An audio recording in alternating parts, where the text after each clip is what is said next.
حضرت امیر کائنات حضرت علی ابن ابی طالب علیہ السلام نہج البلاغہ کے اندر ارشاد فرماتے ہیں کہ من نسب نفسه للناس اماما فلیبدأ بتعلیم نفسه قبل تعلیم غیرہ۔ بیان فرماتے ہیں کہ اگر کوئی شخص چاہتا ہے کہ اپنے آپ کو لوگوں کا امام بنائے، لوگوں کے لیے رول ماڈل بنائے، لوگوں کے لیے حاکم اور رہنما قرار دے، رہبر اور لیڈر بنانا چاہے، اگر اپنے آپ کو لوگوں کا لیڈر بنانا چاہے فَلْيَبْدَأْ بِتَعْلِيمِ نَفْسِهِ، تو لوگوں کو سکھانے سے پہلے خود اپنے آپ کو تعلیم دے اور خود اپنے نفس کا تزکیہ کرے قبل تعلیم غیرہ، دوسروں کو سکھانے سے پہلے۔ تو یہ بہت ضروری ہے کہ حتیٰ انبیاء کو حکم یہ دیا گیا ہے کہ پہلے خود تربیت نفس ہو اور اس کے بعد تربیت قوم ہو، اور یہی انداز ہمیں قرآن مجید کی آیات کے اندر بھی نظر آتا ہے۔ سورہ صف سورہ نمبر 61 آیت نمبر 2، اس میں ارشاد ہوتا ہے بسم اللہ الرحمن الرحیم یا ایھا الذین آمنوا لما تقولون ما لا تفعلون۔ اللہ اکبر۔ یہ آیت جتنی برادران کے لیے سخت ہوگی اور جتنی سامعین کے لیے سخت ہوگی اتنی اس سے زیادہ ہمارے لیے سخت ہے، کیونکہ ارشاد ہو رہا ہے کہ اے صاحبان ایمان،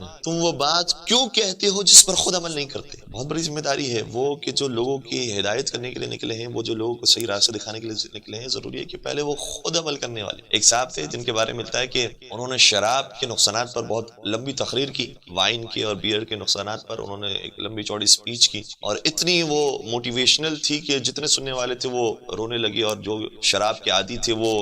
بہت افسوس کرنے لگے، اپنے عمل کے اوپر پشیمان ہونے لگے۔ تو جب ان کی سپیچ ختم ہوئی تو ان میں سے ایک جوان کھڑا ہوا اور وہ بہت رو رہا تھا اور بہت جوشیلا ہو گیا تھا، بہت جذبات میں آ گیا تھا کہ مجھ سے بہت غلطیاں ہو گئی ہیں، میں اب آئندہ سے کبھی شراب نہیں پیوں گا۔ تو جب وہ شکریہ کے طور پر اسپیکر کے پاس آیا کہ اسے گلے لگائے اور اس کا شکریہ ادا کرے کہ اس نے مجھے اس راستے سے نکالا، تو جب اس سے گلے لگایا تو گلے لگاتے لگاتے اچانک سے دور ہو گیا اور کہنے لگا کہ آپ کے منہ سے جو بو آ رہی ہے وہ جانی پہچانی لگ رہی ہے، اور آپ تو لگ رہا ہے کہ خود شراب پی کر آئے گئے۔ انہوں نے کہا کہ ہاں، شراب مجھ سے بھی چھوٹتی نہیں ہے، لیکن میں شراب چھوڑنے کے اوپر اسپیچ اچھی کر سکتا ہوں۔ تو وہ جوان جو اتنا گریہ کر کے تبدیل ہونے والا تھا، جیسے ہی اس اسپیکر کی حالت دیکھی تو کہنے لگا کہ جب آپ خود اتنی تقریر کرنے کے بعد صحیح راستے پر نہیں آ سکے تو ہم کیا صحیح راستے پر آئیں گے، اور ساری اسپیچ کا اور ساری تقریر کا اثر ختم ہوگی۔ تو حقیقت یہی ہے کہ اگر انسان جو تبلیغ کرنے کے لیے نکلا ہے، جو لوگ ہدایت دینے کے لیے نکلا ہے، وہ خود عمل کرنے والا نہ ہو تو دوسروں پر اس کا اثر نہیں ہوگا۔ اور یہ بات میں صرف علماء کے لیے، خطبہ کے لیے، جو صاحب ممبر ہیں ان کے لیے عرض نہیں کر رہا، بلکہ ہم خود ہر مقام پر دیکھیں